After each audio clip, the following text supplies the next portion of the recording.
God's mercy was still there. God ignored the days of ignorance. But time has come where God has taught you, and He wants you to arise as warriors and take up what belongs to you. Not sitting, murmuring and complaining. Let me tell you, it's time to pray and pray until you see change. May God breathe in you that you may get what I'm about to say. It took a certain Caleb and Joshua that every time Moses left the tent of the meeting, Joshua remained in the tent of the meeting praying, because he listened to instructions. He followed everything Moses said. This is the man who stands here with Caleb among all these people, to be able to tell people that stop rebelling from the Lord. Those giants, the Lord will bring them down, because they started remembering the instruction and the things God has done for them. They tore their clothes. What is wrong with you people? Can't you people remember this God, what He has done for us? If there is one thing that God doesn't like, is unbelief. Let me tell you, there is no blasphemy in God's understanding.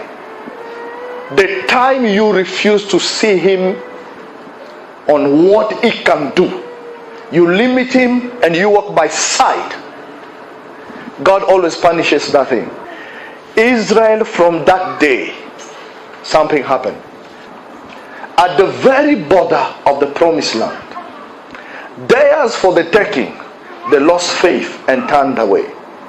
Any situation you've been going through here, it has never been difficult to that. You've been just a child, keeping yourself with your milk and murmuring and complaining every day.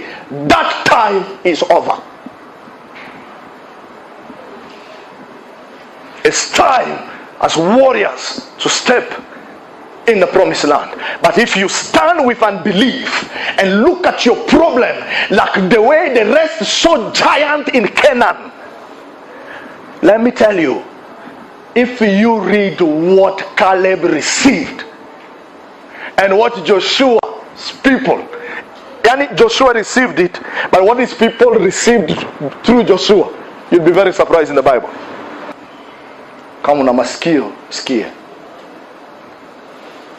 That grace that they preach to you, that grace, it remains forever. It's a lie. Even the New Testament has repeated by telling us, don't take grace as a license for you to continue doing sin.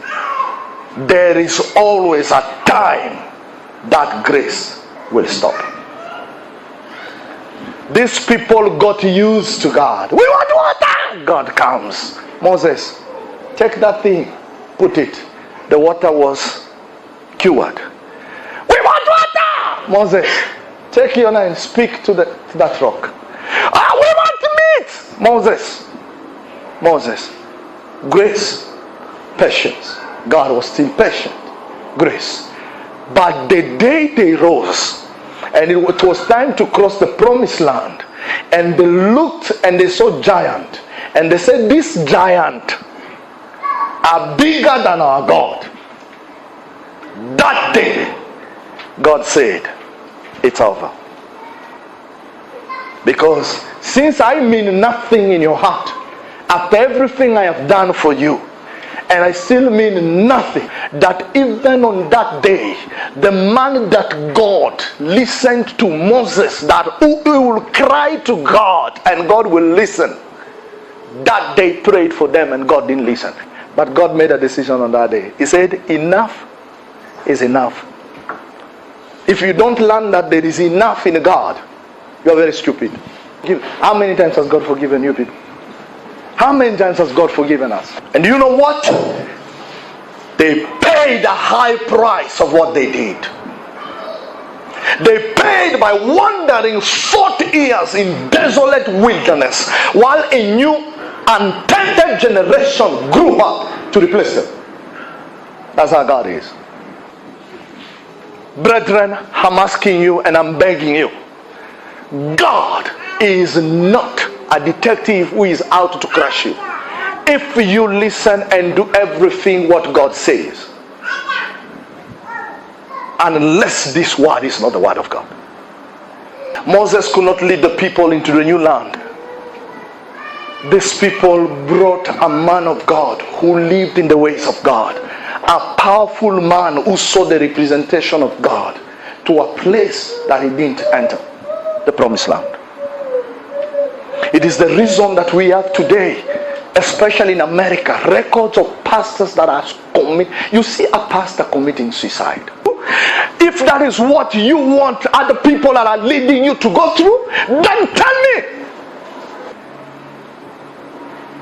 You have no idea what it takes to be a pastor.